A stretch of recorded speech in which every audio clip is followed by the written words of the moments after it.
Okay, so we're recording now. There she is.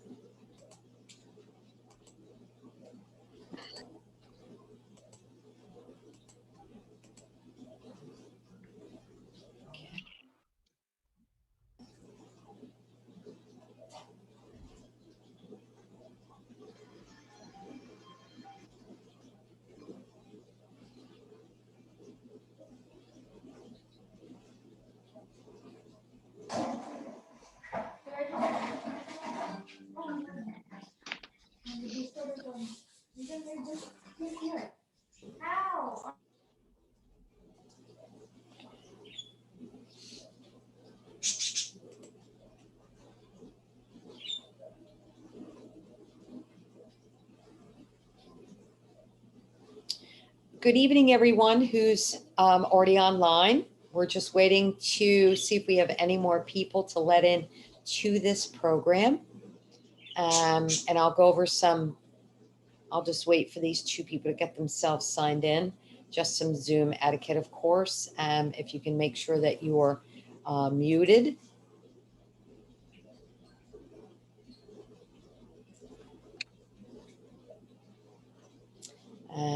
Okay, this is good. Okay. All right. So I think what we're going to do, Dr. Singh, if this is okay with you, is get started. Or, oh, no, let's just wait just another minute. Sorry about that. Oh, this is lovely. Look at all these people coming. This is wonderful.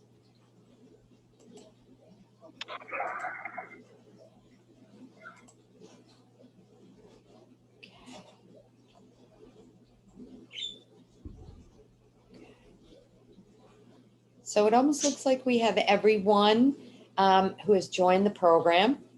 I'd like to welcome you all. This program was Nishka Singh's idea to present a program to explain Sikhism. And just some Zoom etiquette. If you didn't hear me before, I'd appreciate it if you would keep yourself on mute. And then if you would like to ask any questions, we're going to have them put in the chat, which is at the bottom of your screen. And then I will ask Dr. Singh those questions. There we go. Mute. And let me make sure we have everyone muted. We still have more people coming in. Isn't that exciting?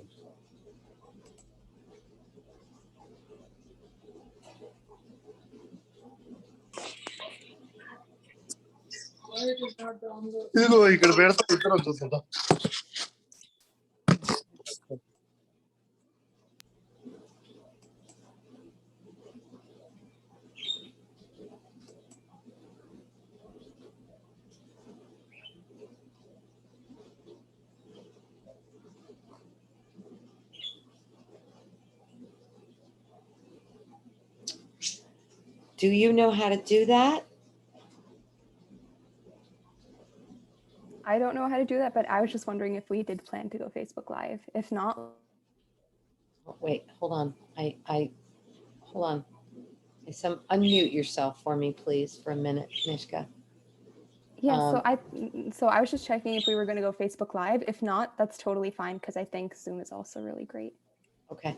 Yeah. Only because I'm not sure how to do that. Yeah. I know that your mom had said something about being able to do that, but oh, I got another person. But I don't know how to do that. So, okay. But we're going to record the whole thing, so we will be able to put it on our Facebook page.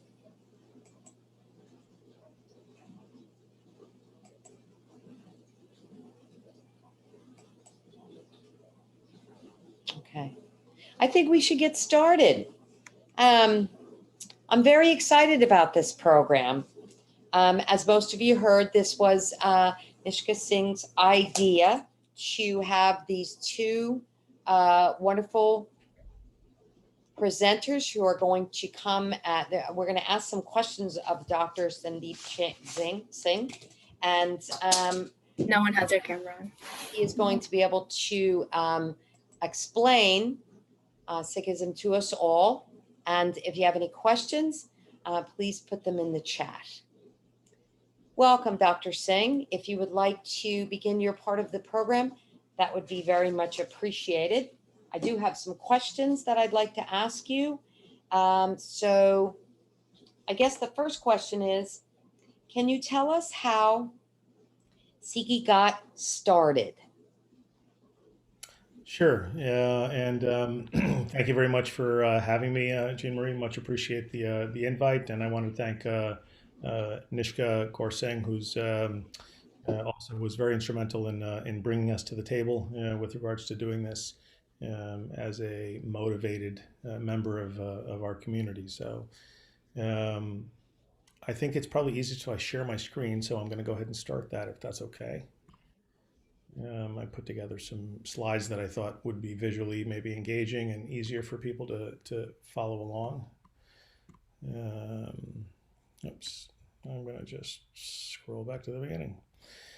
So sure, so Sikhi, which is kind of the shortened version of how we refer to Sikhism, and the reason I think that's a preferred term over Sikhism is that it's more of a way of life. The isms tend to have a certain connotation, and so it's not necessarily wasn't created for the purpose of a new religion. It was a way of life that was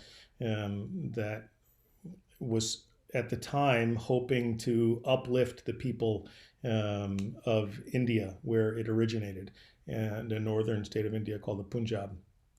That's the reason that we refer to it as Sikhi, just as often as others refer to it as Sikhism. It was started in about 1500. Guru Nanak, who was the founder of the faith, was born in 1469. And when he was about 30 or so is when he really kind of began disseminating his ideas. It came upon an environment where at the time there was a lot of, there was primarily the Hindu and the Muslim faith that were both being practiced predominantly, but what was being seen is that those individuals who were practicing, whether it's the Hindu or the Muslim faith, in addition to other religious practices, many were not really diving deep within the faiths, and they were kind of going through the motions, if you will. And so, Guru Nanak's point is that if you're going to practice Hinduism, then practice Hinduism the way it's supposed to be practiced. If you're going to practice Islam, then practice Islam the way it's supposed to be practiced. And if you're simply interested in spirituality, then here is a method. So he wasn't really trying to do anything other than trying to uplift the individuals at the time, and really wasn't intending specifically. There wasn't at least not a proposed intent to form a new religion. It was just simply in the making. At the time in society, women were viewed as inferior citizens. That happens even in many societies, even to this day, where women don't have parity to men. In India, back then in about 1500, it was much more exaggerated, where women weren't allowed to go to school. They weren't allowed to practice their faith. They weren't allowed to enter any kind of a church or temple. And they certainly weren't allowed to become a priest or some authority within the faith. So they were largely kept at home in a dominant relationship with their male spouse. So as a result, I mean, there's a reference to women in India in the Punjabi language called Pair di Jutti, which basically means they're the shoe of the foot, which meant that they were the lowest part of society. That's how they were viewed. When Guru Nanak came, he says, listen, women give birth to kings. Why would you consider them inferior? If a woman is the mother of a king, certainly she has to have, the same respect and the same societal standpoint as the man does. In addition, the caste system was dominant at the time, which polarized society. You had people of high caste and people of low caste, and the caste system exists even today. But back then, again, it was practiced very rigidly, to such a point where if a member of the lowest caste cast a shadow on a member of the highest caste, sometimes that higher caste member would go home and shower because they felt polluted. So Guru Nanak's point is that we are all human and all have the divine light within them. So how can one person be considered high and one person be considered low? Everyone is equal. So that was his point, is to try and raise and uplift the average individual. The basic tenets of Guru Nanak's philosophy was basically threefold, fourfold. I added on one at the end. One is meditation. It was heavily based on meditation. So, the point of living this life, the human birth is considered to be a divine gift. There's a basic concept in Sikhi that we go through lives, reincarnations, until we receive this gift of a human life. And so some people would say that we are a soul that's having a human experience. So in other words, we're passing through these lives, and this life in particular was the life that we were given as a gift because it's the one that allows us to recognize and to merge with the divine. So meditation and trying to recognize the creator, the divine, while living in society was considered to be a major tenet. While meditating on the divine, he prescribed earning a living through honest work. So you didn't have to beg, or you didn't have to you didn't have to go live in a forest and just forage for berries and the like. You could actually have a job, live in society, have a family, but again, within society, meditate and trying to raise one's consciousness, get rid of your ego so that you could actually find and discover the divine light within. And then thirdly, it was to share what you have with others before you partake yourself. It was very much about, from the very get-go of Guru Nanak's tenets, and I'll talk to you about the other prophets, the other gurus, as we call them, who came after him. But it was very much about doing for others. It was less about doing for you. It was more about giving. So to try and raise society, to uplift society was the entire point. Vanda Chakana is how we would refer to it as, and Vanda means to distribute first, and then Chakana means to partake second. So, whatever food you have, whatever money you had, it was to give first and then to use what's left over for yourself as second. And then selfless service, which was, again, service to humanity, because if the divine light is in all, by serving humanity, by serving those with the divine light, you're serving the divine. Those were the kind of the rough guardrails, if you will, for how Guru Nanak, explained, his the purpose of life and to how to act as you're here. So his philosophy centered on the concept of Ik Onkar, okay, which is it's the basic tenet within Sikhi. And our next session that we'll have next week, we have another very high quality presenter whose name is Ik Onkar Kaur. She'll be going into this a little deeper. But in short, it basically means that there's one vibration that is creation, who sustains, creates, and destroys. So it's this concept of oneness, if you will. So Guru Nanak was very much about that this whole creation that you see in front of you is all the divine. And when we start differentiating, whether it's people, friends, enemies, good things, bad things, we're not seeing that this is all part of the divine. If everything is the divine, the light of the divine shines in all, that means that people are essentially all the same, if you will, right? So if there's a piece of the divine in everything and everyone, then you see the divine everywhere. So that was his concept of oneness, whereby which everything was considered to be connected, and that all that happens is due to the divine order. So there is no good, there is no bad, high or low. It was this to teach us that, again, this was kind of a way of navigating this life in human form, that there is no good or bad. It's just how we perceive it. If everything is a gift of the divine, how can one thing be good and one thing be bad? And it was to try and emphasize this state of contentment, and not to go, always wanting, and trying to feed, this human desire of collecting things and materialism and the like.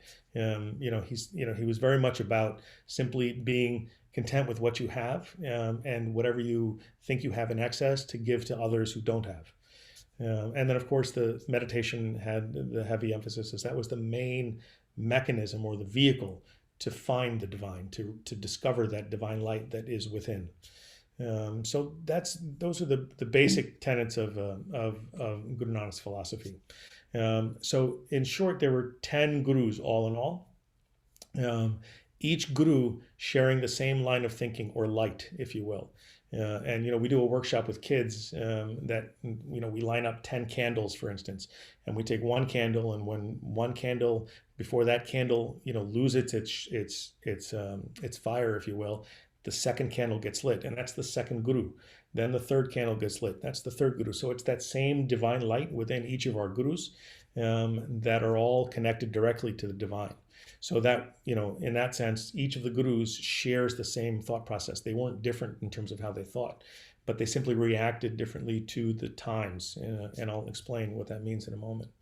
So Guru Nanak started this kind of social revolution, which is how I like to refer to it as, by stating that women and men are equal, in terms of how society should perceive them.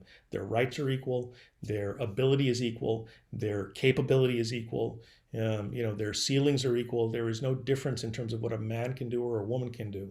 And so in that regard, that was a bit of an upheaval, if you will, at the time in society in India, because that was not how things were practiced. I mean, that was almost equivalent to saying that, that red means go and green means stop. I mean, that's how crazy a statement that is. And people actually called Guru Nanak a fool, for saying what he was saying, because it was so ingrained in society that women simply didn't have what men had, as far as societal status.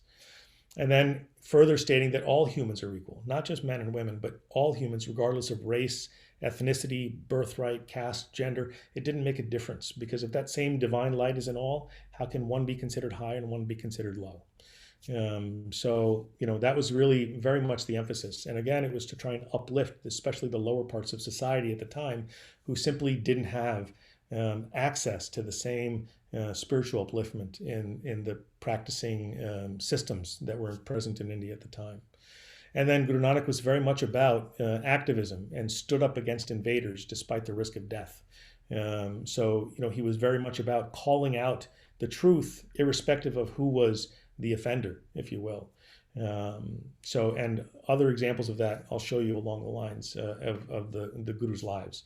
So this is just a pictorial of the 10 Gurus that is often portrayed. Guru Nanak is seen in the middle, and now these are artist renditions of the Gurus. So this was our Gurus lived between the years of 1469 and 1708. So in that time frame, of course, there weren't. We don't have artistic renderings of them live in person. So these are modern day artists' renderings of what they believed the Gurus might have looked like at a given point in their lives. So what you see on top of Guru Nanak, who is the first Guru.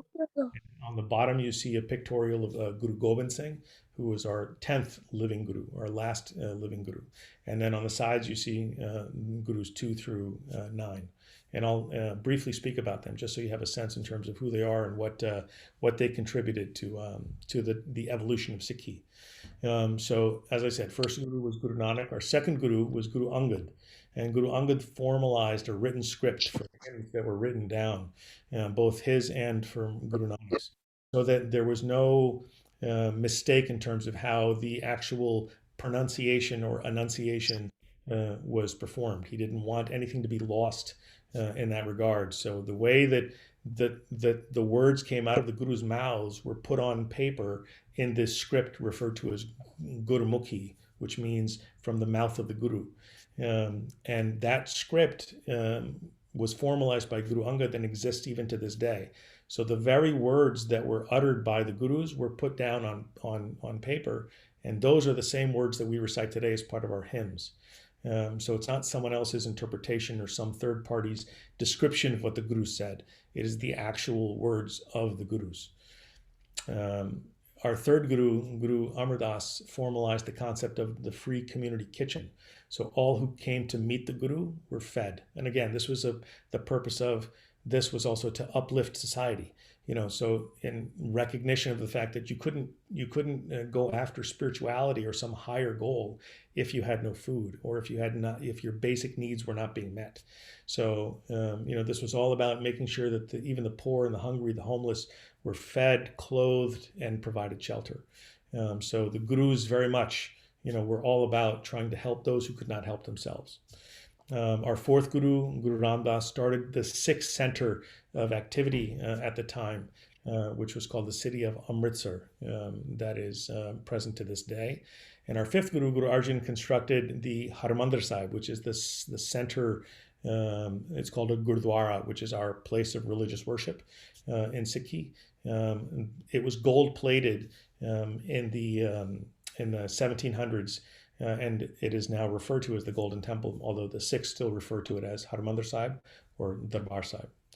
You can see this is just an artist's rendition of our fifth guru, Guru Arjan, reciting the words, the hymns, and being written down by a scribe, by Gurdas. And you see this rendition in the background of Harmandir Sahib that was created in the city of Amritsar around a holy tank of water. So by the time that our fifth guru had come on the scene, Guru Arjan, Sikhi had become very popular. It had gained a lot of traction because of the fact that, this was the upliftment of society, right? So it's for those people who, I'm not sure how that happened. Let me see if I can, it looks like someone had actually, maybe accidentally drawn on the screen here. So by the time our fifth guru, Guru Arjan, had come on the scene, Sikhi had become very popular, and it was because it was this upliftment of society. It was where the average individual in India was simply didn't have access to spiritual guidance and the like. And here they were being welcomed, and they were also introduced to a language and a set of scriptures that they could understand. So because of this populism of Sikhi at the time, the authorities were concerned that those who were following the Sikh path were becoming too numerous in number, and as a result, Sikhi becoming too popular. So the fifth guru at the time, Guru Arjan, was arrested, and he was asked at that point to give up his Sikhi. He was asked to basically say that I no longer follow the path of Guru Nanak. I no longer follow these beliefs. And they basically were trying to arrest Sikhi at that moment. But of course, Guru Arjan chose not to give up his Sikhi. He said, no, you can invoke your laws, and you can say that following the Sikh path is perhaps even illegal. That will not stop us from following this path that we consider righteous. So what happened with Guru Arjan, he was asked to either undergo physical torture or give up his belief. And he chose physical torture. He was actually asked to sit on a burning hot plate. For those who are aware of the Indian tradition, the roti or naan is oftentimes made in either a burning, on a burning hot plate, or in a kind of a burning, cylindrical structure. And it was that same level of heat that he was asked to sit on it with his bare legs. And through this sitting on this hot plate, he was ultimately killed. His famous words, the hymns that he uttered at the time, live on to this day, and he recited them in their original form. Were actually this. He stated, "Tera kiya meetha lage, har naam padarth nanak mange," and that basically means that in your will I find sweet to me, and acknowledging the fact that certain things that are not changeable simply happen by the will of the divine, and he was in acceptance of the will of the divine. And so with that, he was executed. His son, a young boy at the age of 11 by the name of Hargobind, was then named the successor to him as the sixth Guru. And recognizing that his father had been subject to torture and was being forced to give up his belief system, he at that point understood that it was no longer okay to sit back and let others make rules that were enforced upon us who were living in society. So he opted to, as he took on this role of guru as the sixth guru, he asked for 2 swords to be worn at all times. And he named those swords Miri and Piri. And the Miri sword was representative of the concept of justice and righteousness, to establishing rules so that people were always treated fairly and equally. It's there's a common story whereby which there was a Muslim mosque that was threatened to be destroyed, and the Muslims had no place then to worship. So he actually built a mosque for the Muslims to worship and had it protected. And even to this day, that place is protected by Sikhs so that the Muslims can practice their religion freely. So again, it was this concept of being involved in decision making and being involved in the practice of the lawmaking, etc., so that we have a voice in how worldly laws are applied to ensure that all are treated fairly, and that no one group is treated unfairly, or to be given any sense of inferiority. That all are equal. It didn't matter. Just to take a step back, the Gurus never explained or never said that Sikhi, this path of Sikhism that we're describing, this path of Guru Nanak, was never considered to be the only path.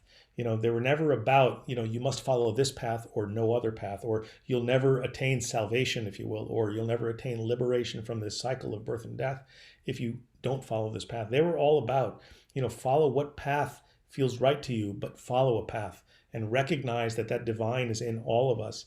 And it's about how you connect to that divine. It doesn't mean that you must go through the Sikh way of thinking or Sikh way of life. I like to explain it to kids as, if your destination was California, does it really matter whether you get there in a Honda, or if someone else was more comfortable in a Volkswagen, or if someone else wanted to get there in a Toyota? It really doesn't matter. If you like a Ford, then so be it. That's what your comfort vehicle is. That's what you should, go with. And Piri was the other sword that he had asked for, and represented this being the master of the divine path, and to allow nothing to get in the way of connecting to and realizing Vaheguru, which is our word for the divine within us.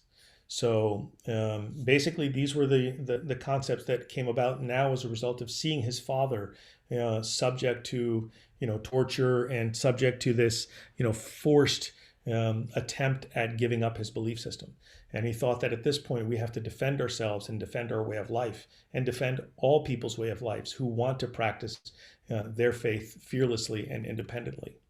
So Guru Hargobind was actually imprisoned for that reason. And when he at that point was released, the emperor who imprisoned him, his relative fell ill, and a wise man said, unless you released Guru Hargobind, your relative will not regain consciousness, or they will not regain their health.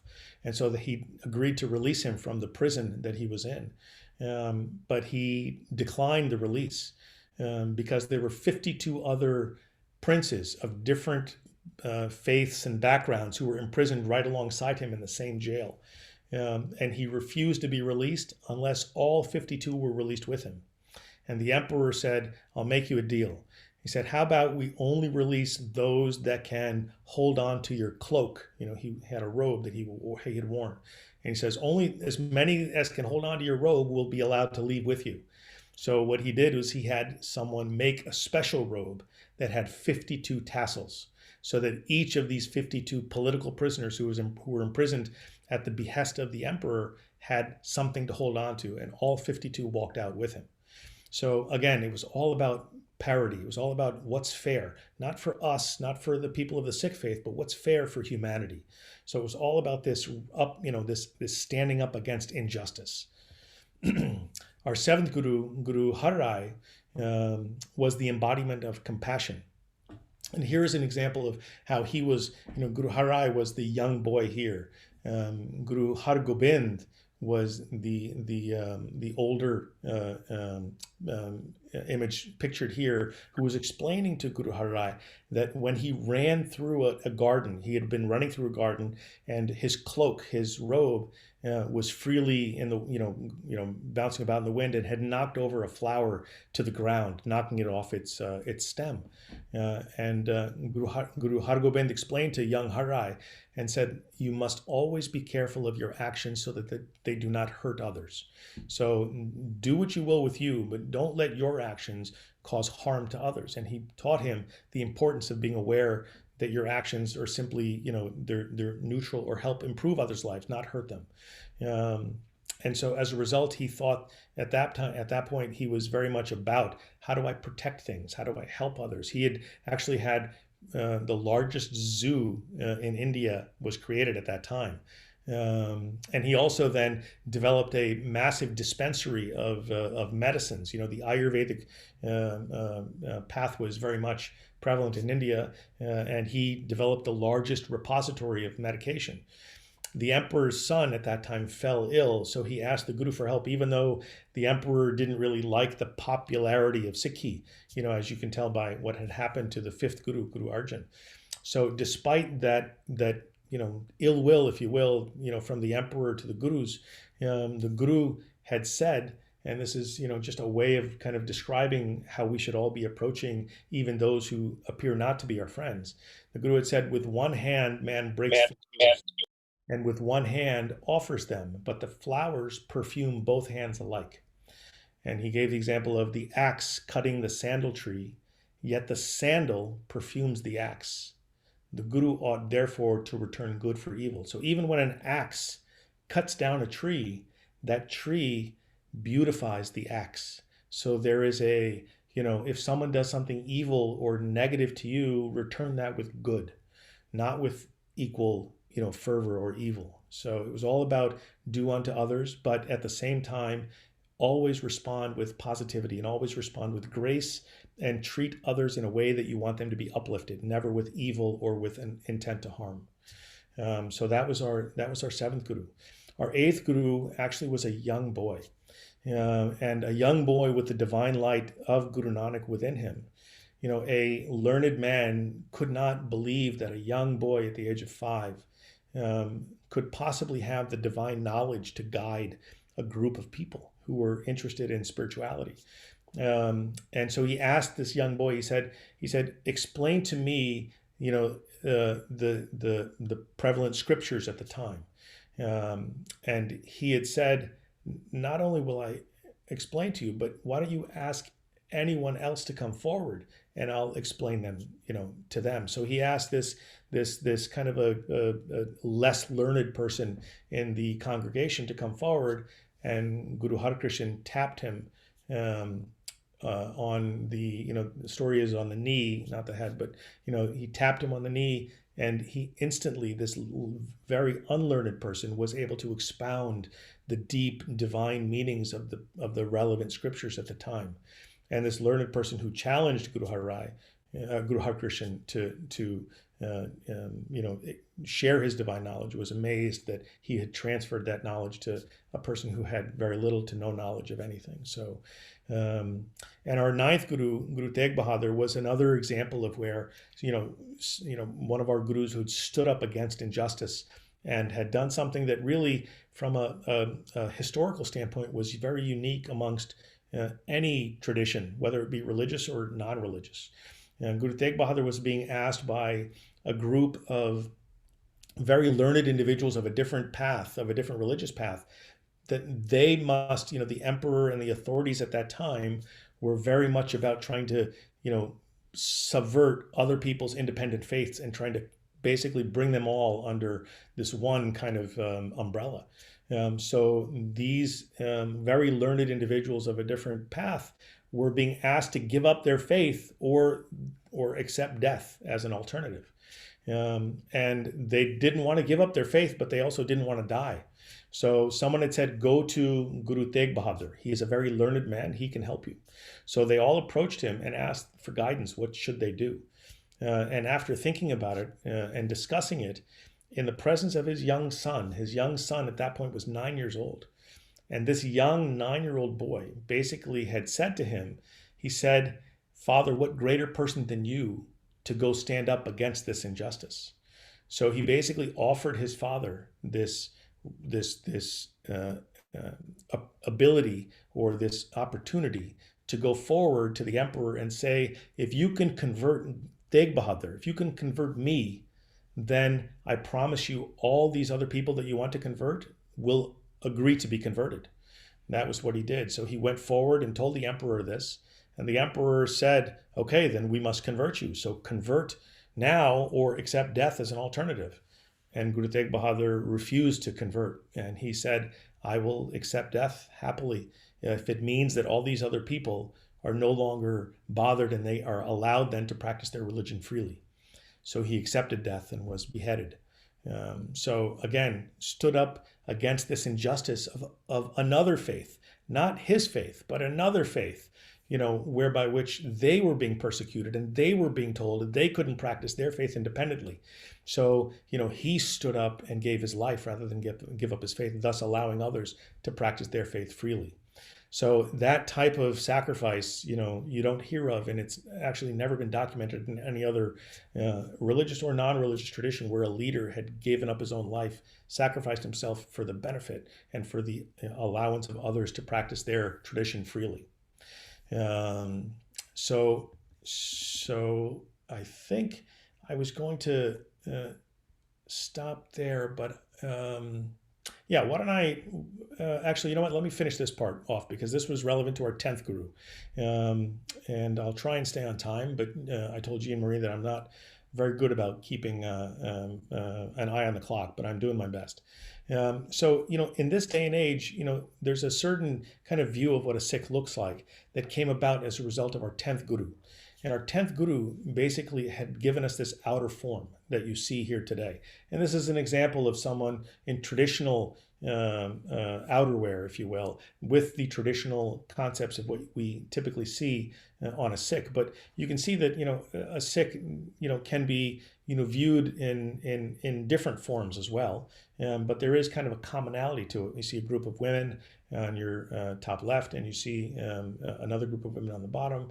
And then you see these individuals here who are all members of the Sikh faith and following the same path, but who kind of come across as a different appearance, right? So, the qualities of a Sikh at that time, were kind of now being kind of put together into like a nice, neat, if you will, kind of form. So the gurus 1 through 9, if you will, kind of came through with these concepts. And then our 10th guru kind of tried to put it all together into one. So they were connected to oneness. They didn't fear anyone, but also didn't cause fear in anyone. They didn't have envy or any kind of animosity towards anyone as well. They were asked to be compassionate, helping those who didn't have enough, standing up against injustice, and standing up for all, given that the divine was visible in all. And then committed to selfless service, whereby which, others were helped before, yourself, basically. So, and the 5 vices that we refer to are the lust, anger, attachments, greed, and ego, or pride. So these were those to be conquered, if you will. The embodiment of the basic virtues on the right, where you see the 5 virtues, were truthful living, contentment, compassion, humility, and love. Those were the basic, emotions, if you will, or characteristics of what a Sikh should be. So although Guru Nanak planted the seeds of Sikhi at the time, our 10th guru kind of put it all together. And when he had heard that his father, the ninth Guru, Guru Tegh Bahadur, that you just heard of, who stood up and gave his life so that another tradition could practice their faith freely, he was upset that his followers were fearful. And his followers were fearful of what the emperor had threatened. After the emperor had killed Guru Tegh Bahadur, his body and head lay on the streets. And everyone was fearful to go and scoop them up. Normally, in the Indian tradition, cremation was what our tradition was at the time. And to cremate the body is simply a kind of a respectful way of disposing of the remains of someone who had passed. But the emperor had threatened anyone who touches the head or body of Tegh Bahadur, not only would they be killed, but their families would be killed. So this was a very, dangerous environment for others to be in. And so as a result, though, Guru Tegh Bahadur's body and head lay on the street for hours, not immediately picked up because people were fearful.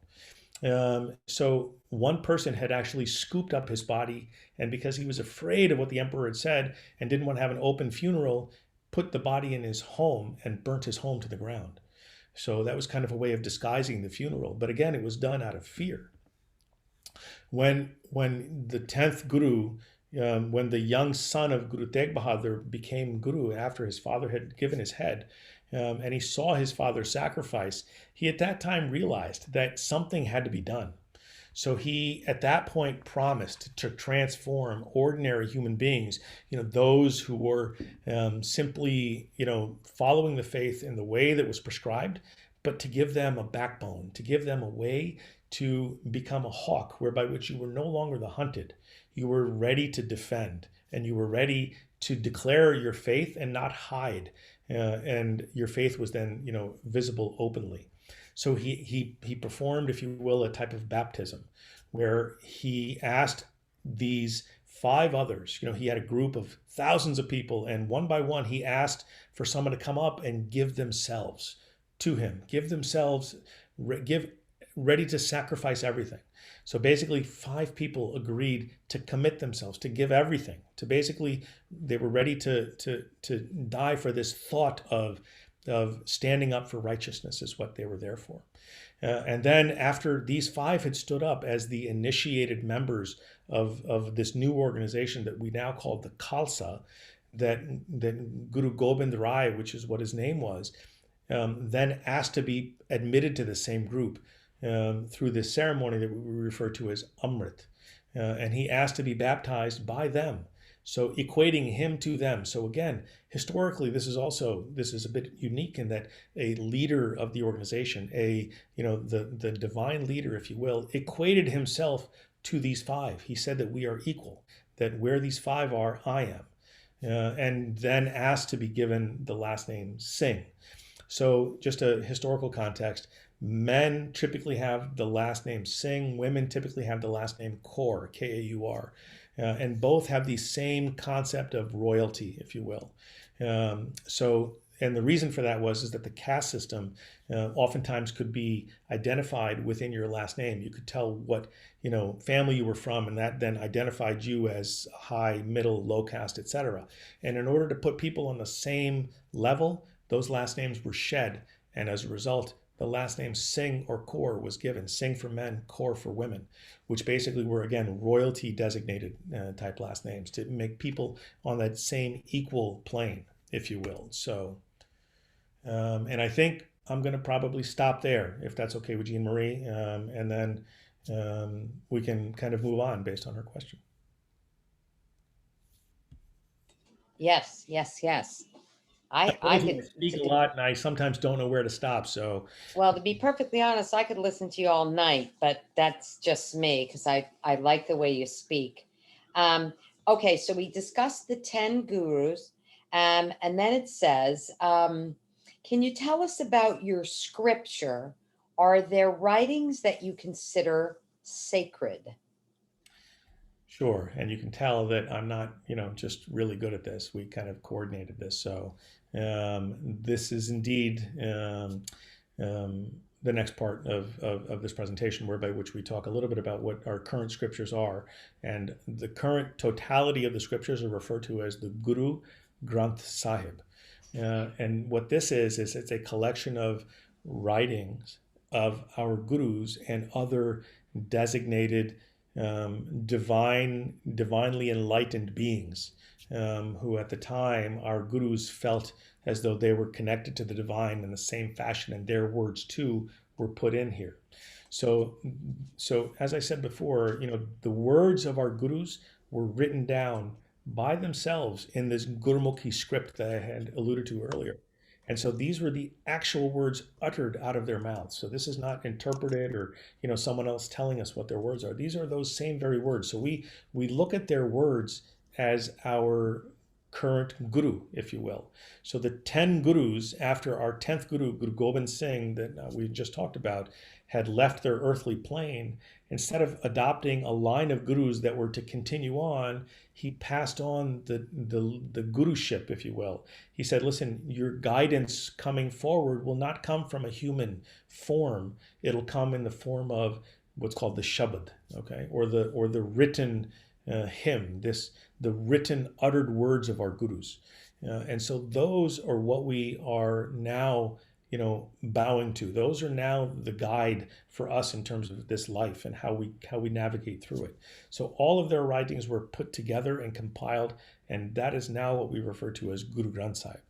I do have a couple questions, Dr. Singh. Please sure. excuse me. Yeah, by all means. Barbara would like to know, what is the evil attachment? The evil attachment. So the attachment basically refers to as being attached to things in this physical world. Attachment can be referred to as to things or as people. So our gurus were very much about loving your own, loving all those around you. So as an example would be, love your family, love your mother, love your father, love your children, love your brothers and sisters, but realize that they too will depart this earthly plane. So when they leave, don't be surprised. Our gurus were trying to teach us and tell us that this earthly form that we have in human form is only for a certain amount of time. And when your number is up, it's up. And when other numbers are up, it's up. In other words, we're given each breath as a gift. And so one day that breath can be taken away. So don't get so attached to your circle and to those around you, such that your life becomes in such upheaval when they leave. So again, the gurus were trying to prepare us for the calamities of life, if you will, the ups and downs, and this would be a down. So attachment is basically referred to as something that, we almost are kind of in anticipation that we are all here for a certain amount of time, and when it's our time to go, that we should accept that. That's kind of what the evil of attachment refers to. Okay, that's a great answer. Savita asked, how are the guru successors chosen? So the guru successors were chosen based on the guru's, the guru who was guru, their interpretation as to who had the divine light within them. When Guru Nanak passed it on to Guru Angad, the second guru, it was all based on the fact that Guru Angad had this degree of devotion and the divine light was evident within him. Following our third guru, after our third guru, from gurus 4 through 10, there was a relationship within the family. So there was a kind of a family connection between the remainder of the gurus. But it was always given to the guru that was given to the person that was perceived as having that divine light shining most brightly, if you will. So it was based on the judgment of each individual guru as to who the next guru would be. And then we have one, Raja, I don't know if I'm saying that right. Are there only gurus or are there gods as well? So our gurus were basically considered our guides to lead us to the divine. So we, in the Sikh path, there is only one, God, if you will. I hesitate to use the word God only because sometimes, there's this, for instance, in the Western tradition, God in the Christian faith, for instance, would be considered in heaven, and it's it has a certain kind of connotation, if you will. So our connotation of God, if you will, is the divine that is everywhere, that doesn't have a place, that because we don't really have a kind of a heaven and hell kind of concept. We have this kind of reference of kind of this reincarnation where human life is the time to recognize the divine light that is everywhere, that is within us, that is outside us, that is everywhere. So we don't have any, there are no gods or deities within our faith. Basically, the guru is our guide, if you will, to lead us to how to discover the divine that is already within us. Okay, and I have two more questions. One is, I'll ask them both and then you can answer them both. Are gurus similar to the Pope or popes? And why no female gurus? So I guess yes, the closest thing would be the Pope, if you would. I don't really know enough about and I know that the Pope goes through. The Pope is chosen in a very highly respectful and very thought-provoking manner. That who would take on this role of leadership and who is divinely connected. So I suppose that would probably be the closest thing that you could think of in that regard. But I would probably even take it one step further and maybe even refer to our gurus more like as Christ-like, if you will. So in the same way that kind of the Prophet Muhammad, Jesus, and our gurus, I view as again, that's my layman's, not to disrespect any other traditions, of course. Yeah. But I kind of view them all similar in terms of their connectedness to the divine, and they're here to lead others to the kingdom of God, if you will. So Okay. that's kind of how I look at them. So, and then as far as the female, that's an excellent question. That's an understanding that I don't have, and I honestly can't give that question any justice. It is what it is. That's what all I have. Right. That's one of the things. And then I do actually have a question. I think that this is probably might be, I think that you did finish speaking about the writings that you did not, I don't know. Are there writings that you consider sacred? I don't think we got to that. Finish up here as far Yep. as what the Yes, sir. guidance were of the Yes. Guru Granth Sahib, of our current writings. So the compilation of the scriptures are all now contained within the Guru Granth Sahib. And if you think about what the main focus of the content of all that is, it's basically to how do we see the divine. And a lot of this represents how do we eradicate our ego. So that's kind of like the substance of what we have within here. So, and I like to use the example of like a blind, like these blinds that you see here that would be, blocking out light coming from in a room. Think of the blinds as our ego. The divine light is there. You just may not see it because the ego is preventing that light from being visible to you or to us.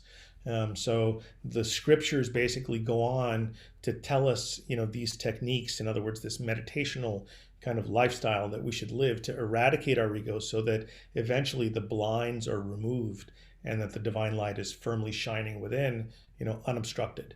So that's kind of like the essence to what the divine scriptures are telling us. The Guru Granth Sahib, just to give you a sense of in terms of importance of how we are, of how we view the scriptures, is the Guru Granth Sahib is the center of our lives as far as the scriptures are concerned. So we really treat the scriptures as our guru, and basically treat it as though it were living here, and that we give it that same level of respect. So on the right, you see an image whereby which others are seated on the floor, on the ground, which is a traditional Sikh service.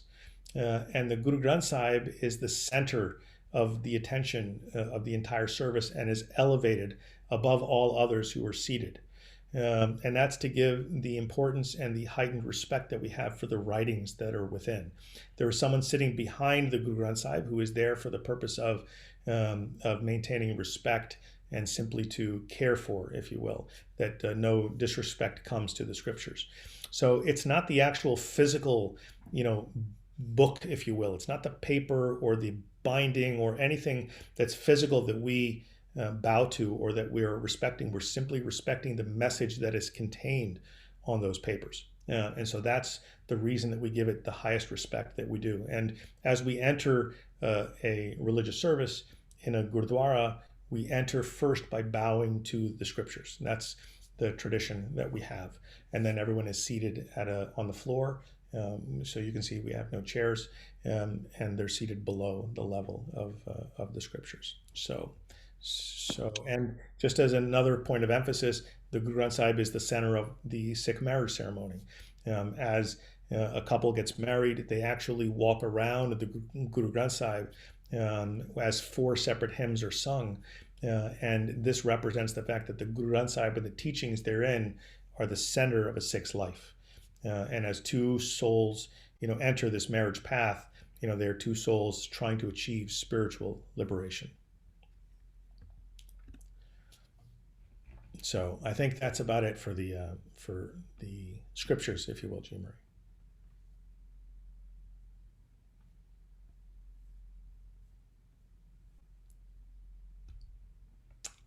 I'm not sure. Jean Marie? Sorry about that. Please tell us the importance of the articles of your faith. I think you did cover some of that, but excuse me, can you tell us what the significance of the turban is? Sure. So, as the articles of our faith, we have basically 5. And turban is a concept that connects to them, but I'll get into that momentarily. I'll give you some basic background. The Sikh is asked to, because of this bowing to the will of the divine, and the fact that everything is the Creator's will. This order of the divine. The hair is a natural product of our bodies, and in this kind of bowing to this will of the divine, we never cut it. We keep it unshorn. So, and in a Sikh's life, the hair remains uncut and unshorn and not removed from the body. So because this is, again, something that is considered to be, a living structure that emanates from, your body. And so to eliminate it or to cut it or to remove it would imply that you're not living in the will of God, if you will. So by bowing to this allowance of the hair to grow, you're giving kind of that nod towards basically bowing to the will of the divine. What happens as the divine makes us, that's what we accept. And the hair, then you can see on the right, is for men and some women is typically either knotted on the head or it's put into a long braid. And then we keep a small comb called a kanga, and I'll show you closer pictures of this. There's another one called a kirpan, another one called a kachera, and a kada. So, and you can see that they all start with the letter K. So we abbreviate them as the 5 Ks, if you will. So the kada is the most identifiable on most Sikhs because nearly everyone wears them, whether you've kind of gone through the baptismal process or not. And it's largely worn on the hand that you use most. And it's circular in that there is no beginning and no end, representative of the divine. It also is representative of the fact that, as we explained to our kids, that, you wear it on the hand that you use most often so that if you ever go and do something, whether that's perhaps borderline unethical or immoral or illegal, that you should look at that and realize that you are bound to the Guru. You are bound to the tenets of your faith, if you will. And this should prevent you from doing anything. So it serves as a reminder. Some people would equate it even that you're handcuffed to the Guru. Others would say that this is like the equivalent of like a wedding ring, that you're married to the Guru, that you're married to those thoughts, to that way of life, and that by looking at it should prevent you from doing anything immoral, unethical, or illegal. So that's the kada. Then you see here the kachera. The kachera came into play because at the time of our 10th guru, he wanted us to be prepared for anything. And at the time, because we were being persecuted, those who followed the Sikh path basically had a target on their backs. And so the members of the Sikh faith at the time of the late 1600s, early 1700s could no longer live in their homes. They had to live in mobile encampments, basically on horseback. And so they had to be prepared for being able to get ready anywhere. And this applied to both men and women. So this is simply an undergarment that allowed you for that kind of Minuteman type readiness. It also kind of represented that there's a kind of a knot, in terms of how these are constructed and made. And the knot is kind of representative of keeping a kind of a hold on any lustful thoughts or actions, just to make sure that, that part of your life is controlled and not uncontrolled. And then the kirpan, you can see here, is on this gentleman on the left. You can see here, it's a small sword. And it's a small sword that is, we don't view as a weapon. It's not something that is ever to be taken out with any kind of offense or, it's not even something that we take out for curiosity's sake. It's simply there for the purpose of defending those who are unable to defend themselves. And who you see on the right here are actually two members of Parliament of Canada. On the left is Jagmeet Singh, and on the right is his brother. They are basically well-respected members of the Sikh community in Canada. And Jagmeet Singh is actually the head of the National Democratic Party, the NDP, which is like being like the head of like the Independent Party here in the United States. So, pretty high up on the political spectrum, if you will. And he wears his kirpan on the outside. They wear it openly and visibly, whereas many people would wear it underneath their undergarments. I'm wearing mine, for instance, underneath my undergarment. You can see the structure, it's called a gatra, the structure that holds it in place. And it was called kirpan because it's supposed to be used only for with the concept of what we call kirpa. So kirpa basically means that it's considered to be a blessing or a grace. So it's being used only for to help grace others and uplift them. So really all for the purpose of defending injustice. No more than that. It's never to be used in offense and never to be used in any kind of an attack mode, only for the purpose of injustice and only in defense of others. This is a closer view of the kanga, which is seen in his hair. And this is an example of a young boy whose hair is being done by his mother in all likelihood. The hair does grow quite long, as you can see, and then it is tied up in a knot. And the hair also does stop growing after, people would think, well, if you never cut the hair, doesn't it like grow and grow and grow? No, there is kind of a natural length that it stops, and everyone's different. So if you never touch your hair, never ever cut or put a scissor to your hair, it will eventually halt its growth. You'll lose some hair, it'll regrow. It has kind of like this natural process whereby which you kind of naturally shed hair as you comb it, and then the living hair remains behind. So here's an example of someone doing their dastar, their turban, which is what I'll get to next. And he's combing his hair, tying it up in a knot, and then you can see him tying his turban on top of his hair that has been tied up in the knot on top. And these are different styles of turbans, if you will. So, and the upper right is a woman. I'll show you some additional. And these are over the course of time, the turban style has changed a little bit, but remains there for the purpose of covering the head, which is designed as a matter of respect, but also covering the hair, which, if you think about the practicality of it all when it first started, the turban was really designed as a very practical item because it covered the head. Especially if we had long hair, you would not want the hair kind of everywhere. You would want to be able to cover it and manage it. But it was also originally given and asked for us to wear as a means of defiance.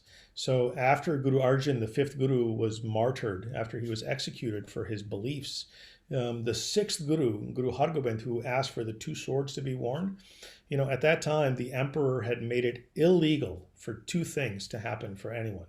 If you weren't in that royal class of the emperor, it was illegal to wear a turban, and it was illegal to ride on horseback. And at that time, our sixth Guru basically made it mandatory for everyone in the Sikh faith to wear a turban and to ride on horseback as a means of defiance to the emperor, saying that this is not right. There's nothing moral or immoral about riding on a horse or wearing a turban. You are impacting our ability to practice our faith freely. So this was done almost as a means of defiance. And he not only said, not only will everyone wear one turban, but he asked his followers at the time to wear two turbans. So they were actually quite large. They were big, and they were actually almost served as like a helmet in battle. So they were really, there for the purpose of protection as well. So the turban has a number of different kind of connotations as a result. But to this day, it exists, and it's, again, changed in terms of form. It looks kind of slightly different in others. You can see here there's a couple of young boys who are wearing them along with their brother and their father on the bottom. On the top right, you see there are two women, one with a red turban. We call the turban a dastar. That's how we refer to it as. And there is the woman here with glasses on, bottom left in the image on the right. So you can see that there are varying shapes and sizes and styles, so that all look a little bit different. And there's not a right style or a right way. There's not a right color or a right design. People say, listen, does the color mean anything? I get that a lot. And the color doesn't. It basically what matches my outfit. So if you want to be stylish, you're a little more GQ about what you wear. Some people like pink, some people like tie-dye, some people like flowered prints, some people like, lines. Everyone's got a different kind of, I think it's largely what your personality is and how you want to display your faith, if you will. So it's another means of connecting to who you are and to be proud of who you are in that regard. So I think that's all I had on the turban. On the turban. Yeah. So I know one question was asked why only men wear turbans. Obviously, that's not the case, because we can see that there are women who wear them. And then there's one quick question at the end. There's two, actually. Religious holidays. Are there many? Do you have religious holidays? Are they similar to, for instance, Christmas? Could you give us an idea of that? Sure. So we do have days that we are celebratory, if you will. I won't really call them religious holidays. You could call them days of observance. You can call them celebratory days, but they're really there for the purpose of connecting us to who we are. They're not days that are considered to be, in the Sikh view. Basically, one day is considered as holy as the next. In other words, because everything is a gift of the divine and everything is one, we don't differentiate days, if you will. So Friday versus Sunday versus, the birth of one of our gurus versus, when guru, the last one that you see here on this list, Bandi Chor Divas, is to commemorate when Guru Hargobind walked out of prison with the 52 prisoners as another means of celebration. But again, it's to connect us to historical events, and it's also to connect us as to who we are and to make sure that those events of past don't get forgotten and they are incorporated into our day-to-day thought process, our psyche, if you will. So although we have days of observance and you could call them holidays, there's no holy day or there's no day that's considered any holier than the next, if you will. So, and then I have one other question. Could I come to a holy temple? Like, would never want to disrespect the Sikhism religion, but would I be allowed to come to? Absolutely. So, I failed to mention one thing, and I'll mention it based on two examples. One is, the structure that the world calls the Golden Temple, which we call Harmandir Sahib, has 4 entrances. And the 4 entrances were purposely incorporated because the gurus wanted people from north, south, east, and west to all come. In other words, it was designed to be inclusive. There was no exclusivity in any Sikh house of worship. It is all designed for the purpose of come one, come all. Everyone who comes to a Sikh temple would be shown around, would be given that meal, if you will. The tradition to when you met the gurus, when the 10 living gurus were here on this earth, walking the earth, the tradition is that you would come and share a common meal with others who were coming to visit the guru first, and then go meet the guru. And it was designed so that people, whether you were a king or whether you were a pauper, if you were the janitor or whether you were a CEO, you were forced to sit next to each other, indicating that we were all on the same plane, and so that you would share a meal together and then you would go and meet the guru. So people of all walks were actually encouraged to come. And then likewise, our hymns, if you look in the hymns and read the hymns, you have individuals from not only the Sikh background, but you have bhagats, these higher levels of a priestly class, if you will, and saints from the Hindu tradition, from the Muslim tradition, from the even those who didn't profess a tradition. So all of their writings are incorporated within. So these we view as our house of worship and our scriptures as for humanity. So these are not owned by the Sikh faith. These are not for the Sikh faith. The Sikh faith relies on these things, but in reality, they were designed for the world at large to partake of and to experience. So by all means, anyone who wanted to come and visit a Sikh house of worship called a Gurdwara would be open with welcome arms. All right, that's good to know. Now, I know that there's one other thing. We do have a thank you from Anprita. She said, thank you, Dr. Sandeep, for this fabulous presentation and the question and answer. And Nishka for organizing this. She enjoyed it and she learned a lot, and so did her children, which I think is just lovely. I hear that. Thank you very much for the compliment. Thank you. And I think that Nishka, did he answer your question that you asked me to? Yeah. I think there were a lot of questions. Thank you all so much for attending. There were a lot of questions about the female gurus and how gurus were chosen. And I was just wondering if Dr. Bob could maybe give an example of how the first guru gave tests to the second guru to see if he was actually ready to take on the responsibility of being the guru.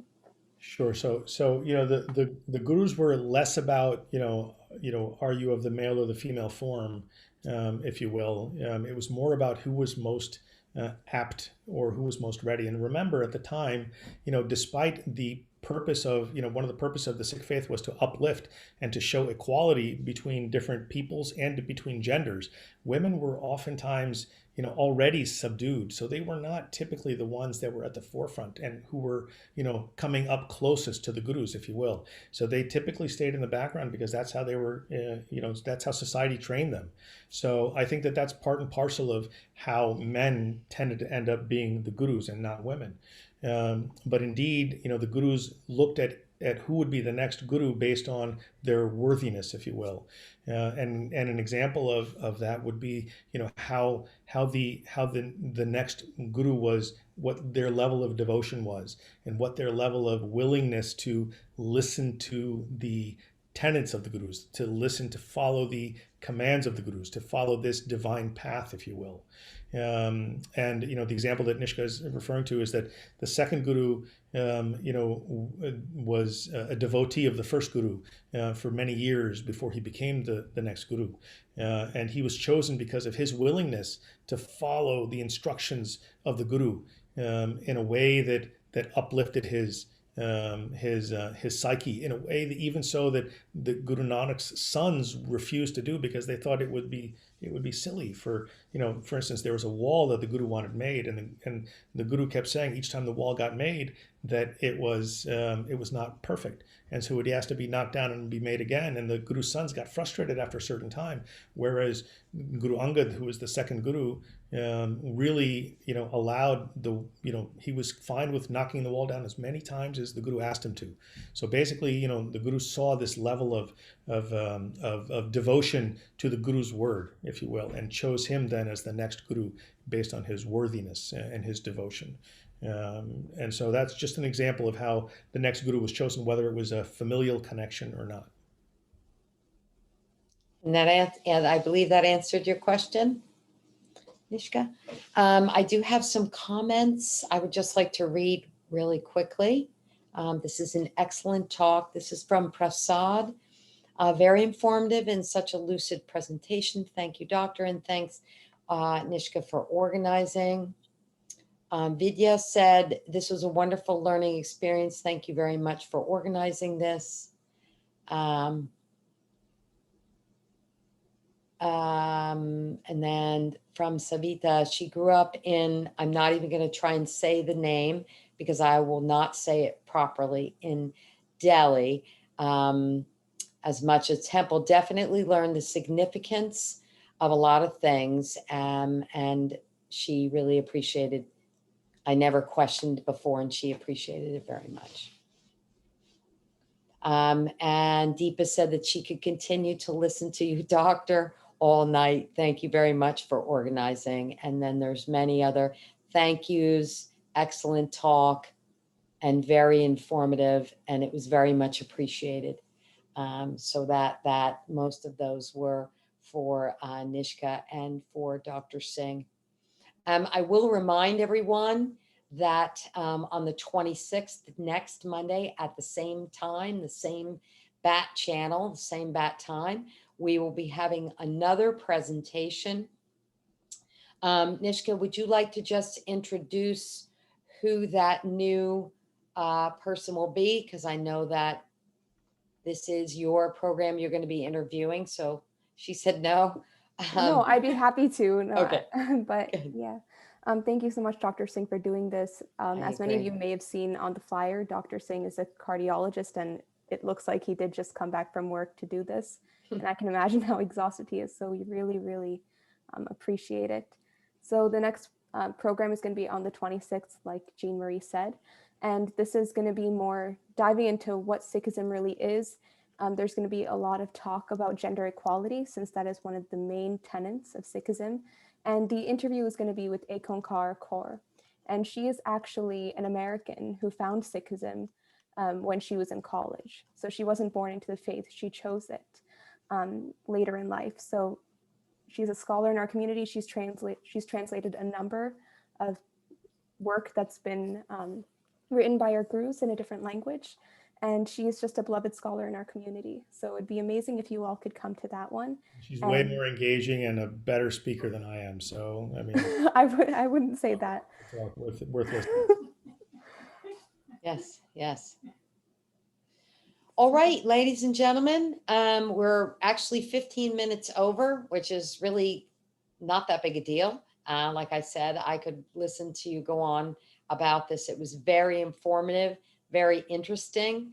I would thank very much Dr. Singh and Nishka for organizing this and putting it together. And we will see you all next Monday, the 26th. You can sign up on our website, parsippanylibrary.org. And we look forward to seeing all of you.